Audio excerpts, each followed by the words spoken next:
Stéphane Plaza accusé, un infâme délinquant, l'animateur prêt pour la bataille avant l'ouverture de son procès.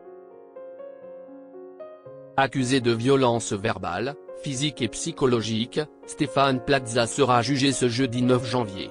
Ses avocats, Hélène Plumet et Carlo Alberto Brusa, ont évoqué son état d'esprit.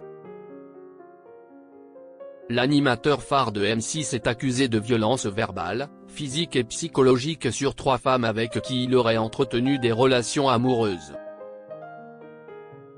Paola entre 2018 et 2022, Amandine entre 2021 et 2022, ainsi qu'une autre ex-compagne qu'il accuse de l'avoir menacée. Des accusations que Stéphane Plaza a niées. Il a d'ailleurs porté plainte lui-même pour cyberharcèlement et une enquête a été ouverte par la suite. Les anciennes compagnes de l'animateur ont été entendues, affirme le parquet à l'agence de presse.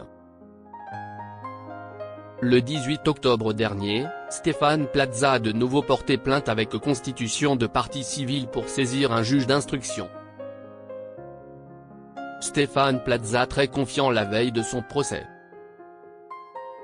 L'affaire se poursuit ce jeudi 9 janvier, date à laquelle Stéphane Plaza sera jugé au tribunal judiciaire de Paris. Ses avocats ont affirmé qu'il sera présent sur place dès 9h30.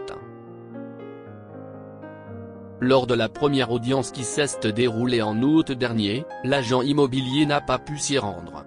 Il souffrait de fragilité psychologique, ont déclaré ses avocats Hélène Plumet et Carlo Alberto Brusa. Après une expertise psychiatrique, Carlo Alberto Brusa a affirmé que son client était apte à être jugé. Nous sommes prêts à nous battre. Cela va être un moment très dur psychologiquement. Il est traité comme un infâme délinquant par 2 ex-compagnes. Stéphane Plaza est très confiant. Ce sont des absurdités, ce qui est reproché à mon client, a-t-il révélé dans les colonnes de Paris Match.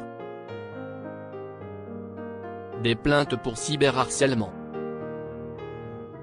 L'agent immobilier de 54 ans est soutenu par 2 autres femmes qui dénoncent, elles aussi, un cyberharcèlement de la part des plaignantes.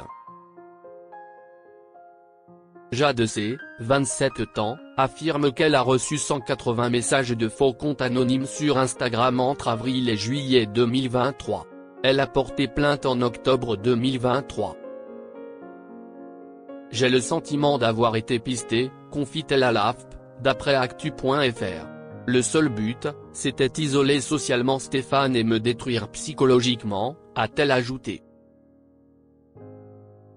Je suis proche de la mauvaise personne, je ne peux pas être victime, conclut-elle.